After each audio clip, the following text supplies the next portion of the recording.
Welcome back everyone. In the last lecture, we cleaned our lung sound recordings using preprocessing. Remember, we normalized, filtered and segmented. Now our sounds are ready, but cleaning alone is not enough. A computer cannot hear wheeze or crackle the way a doctor or a human can. And computers don't understand sound waves like humans do. What computers do understand are numbers. So, in this particular lecture, we will convert our signals into features. This is the Kaggle repository that I created for you guys so that I can share my codes publicly. And in this one, we will be going through the second spectral feature extraction.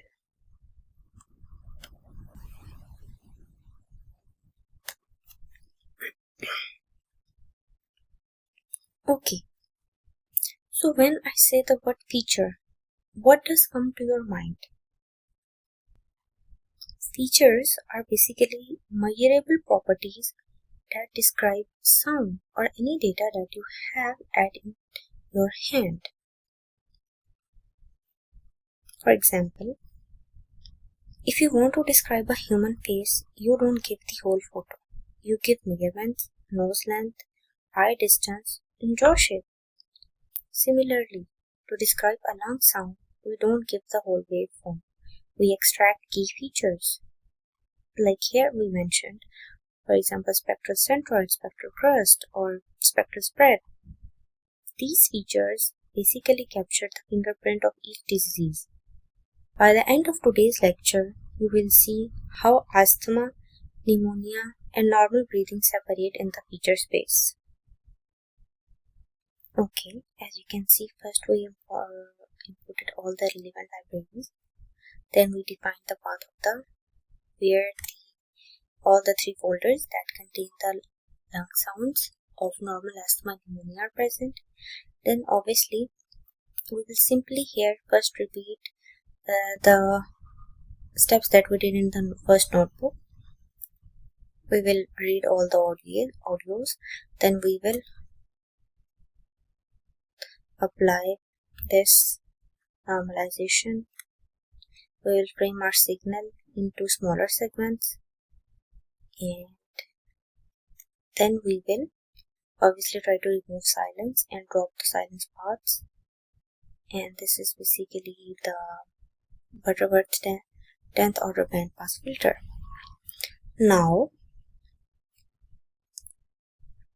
let's come to the main feature extraction function. Our sounds are in the time domain after preprocessing, but many patterns are still hidden. During our discussion with doctors, they said that wheezing is high-pitched and pneumonia crackles are burst-like. And what they defined are not time domain properties. In order to get high-pitched and burst-like characteristics, we actually need to transform our signal into the spectral domain. And for that particular, we extracted 9 features. Formulas are defined here. Okay, let's for example take spectral centroid. What is it? Spectral centroid is often called the center of mass of the spectrum. Imagine balancing the spectrum on a seesaw. Where would it balance? That's the centroid. High centroid is equivalent to bright, sharp, wheezy sound, and low centroid is equal to dull, deep, normal breathing sounds.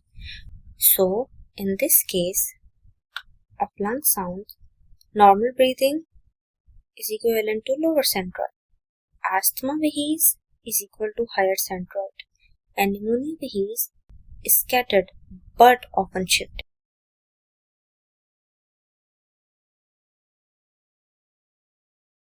And when we extract spectral centroids, we see that asthma points clusters at higher centroid values, That's why, because asthma sounds more musical, it has more wheezing-like pattern.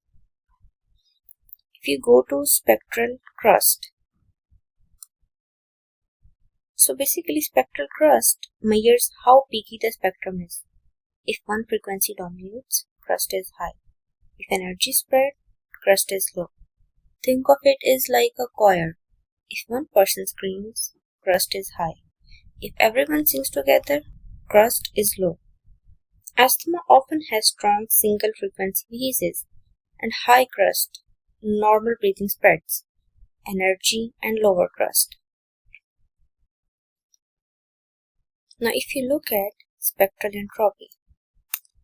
So what does entropy generally means? Entropy means disorder. And spectral entropy particularly measures how random the spectrum is. If the energy is spread evenly, then it has high entropy. If it is concentrated in a few frequencies, then it has low entropy. Usually, normal lung sounds are more structured and have lower entropy, while asthma, because it contains wheezes, has spreads energy-like pattern and thus has higher pattern. Spectral flux. Flux mean change. Spectral flux measures how much the spectrum changes between frames. Stable sound and low flux, rapid changing sound and high flux, asthma wheeze, stable tone and lower flux, while pneumonia crackles or wheezes have sudden bursts and thus have higher flux.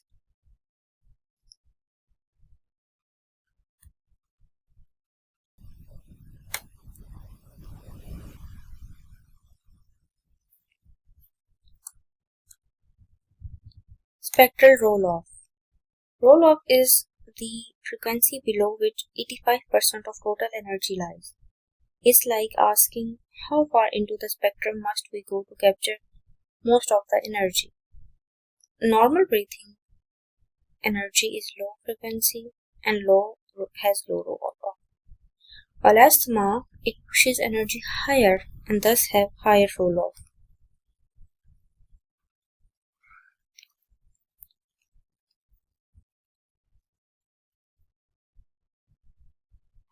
Okay, now I have briefly explained you all the features. Now what in this code we will be doing is that we will preprocess our signals. Then obviously on all the frames, all the good frames, we will extract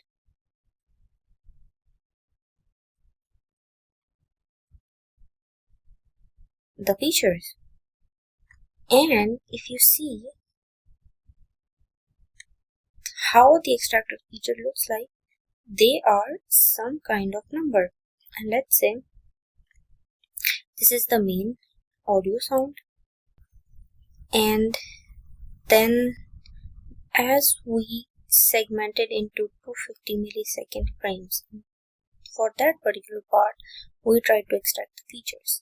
And features are what? Features are like a toned down version and a toned down number that is representing some kind of characteristic. And as we need to train our machine learning models, what we did is we simply saved all the extracted features of all the lung sounds into one Excel file in this particular form, where you have all the features, their values, what class it belongs to, and what was the main file name.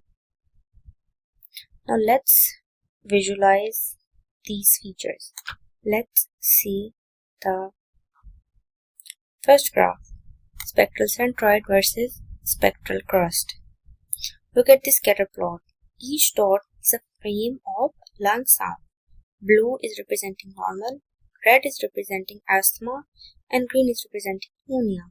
On the x-axis is centroid, the brightness that shows the brightness. And on the y-axis is crust, and crust is like the peakiness of the data. So what do we see here? Asthma dots that are red in color cluster high up, meaning these sounds are dominated by short peaks, and normal dots that are blue are spread lower, meaning they have more energy. While if you see pneumonia, it is mixed but tends towards higher crest at lower centroid. This makes sense. Why? Because wheezes are pure high tones and pneumonia has wheeze/crackle, has brush, and they're normalized, so they look equalized in this one.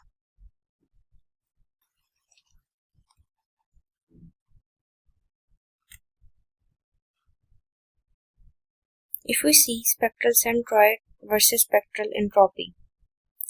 Now entropy. Here we see that asthma dots spread across high entropy values. Why? Because wheezes distribute energy unevenly, increasing randomness, while normal lung sound has higher entropy and breathing is structured, and pneumonia sits in the middle but still shows more variation. This confirms that entropy is a good marker to separate asthma for normal and pneumonia lung sounds. Now moving on to the next one.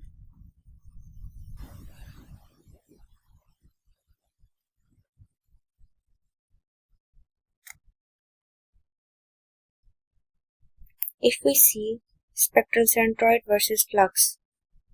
Flux is how much the spectrum changes from frame to frame. So you notice pneumonia, that is green in color, is very spread, while crackles are irregular, so flux is high. Normal and asthma are flatter, while asthma wheeze is a steady tone, so flux is lower.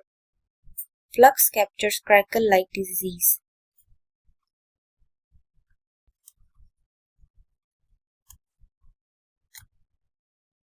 Spectral centroid versus Rolloff.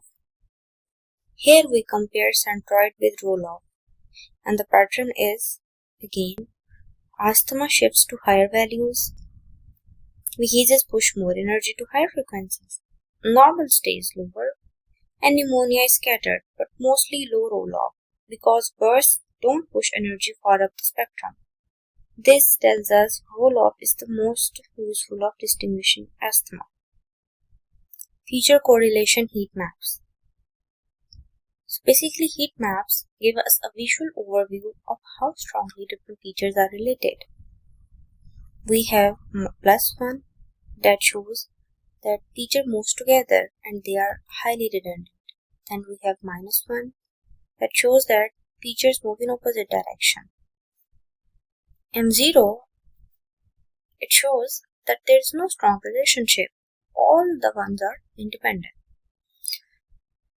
So now let's compare all features. Do they overlap or are they independent?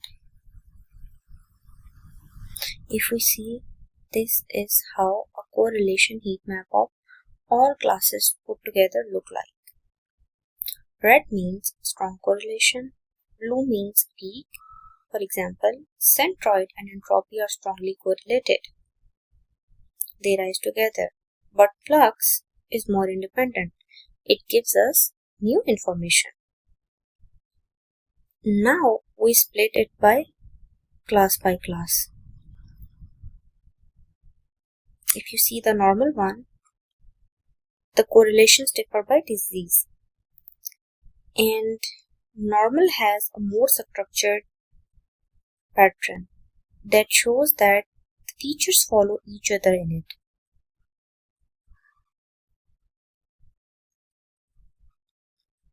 Now if you look at the correlation map of asthma, in asthma you see that entropy and Rolloff, they are quite tightly linked together.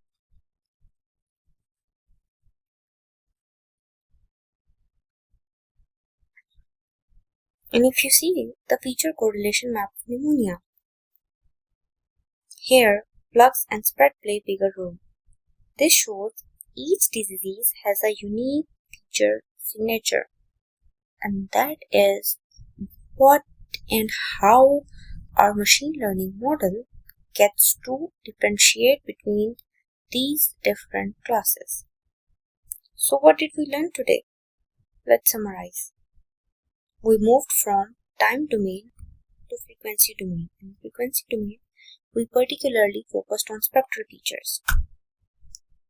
We basically extracted 9 spectral features. We visualized how each feature separates disease. We also analyzed how feature correlations look like per class. These features are like the numerical fingerprint of lung disease. In the next lecture, we will feed these features into classifiers, logistic regression, or KNN or SVM, and we will see how each model will diagnose asthma, pneumonia, and oral breathing. Remember, today we gave the computer ears. Tomorrow we will give it a brain. And in the last, I will show you the complete Excel file of the extracted features that we will be feeding our classifiers in. In here you can see that it's quite an elaborative one. Let's go to the last. So we have this asthma, all the asthma features. Then we have normal, and then we have pneumonia, and we have total 21,258 extracted features from our dataset. If you like this video, do subscribe, and if you have any query or confusion, do let me know in the comment section. I will also be sharing all the relevant codes in the description below. And do subscribe. Bye.